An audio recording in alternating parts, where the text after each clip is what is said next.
Why does the passage cite calculations of Stephen Hawking? Where do we have this reference?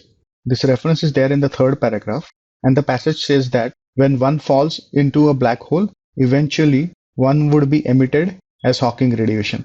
And the passage later explains how the radiations will continue until the black hole eventually evaporates. So we need to answer in this context. Let's look at the answer choices. Answer choice A, to explain why the black hole photon radiations are called Hawking radiation. The passage mentions that these radiations are called Hawking radiations, but to explain why they are called so is not the purpose of the mention of Hawking's calculations.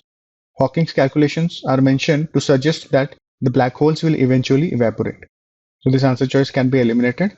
Answer choice B, to indicate that black holes have a long life.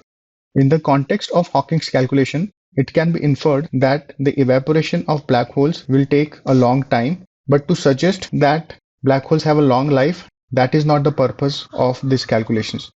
The calculations suggest that eventually the black holes will evaporate.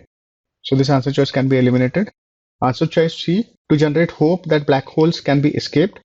In the context of the calculations, the passage mentions that the black holes will eventually evaporate, and it also mentions that one would have to wait a long time for an escape.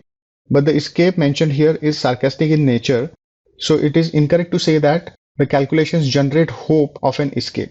Also, please note that this answer choice, because of this word hope, has an emotional tone, and generally emotional answer choices are incorrect on the GMAT. So this answer choice can be eliminated. Answer choice D, to suggest a phenomenon that leads to black holes evaporation.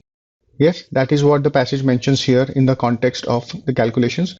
The passage mentions that the calculations suggest that photons will be given off continually and the black hole will eventually evaporate. So a good answer choice, let's keep it on hold. Answer choice E, to compare the calculations with Einstein's equation.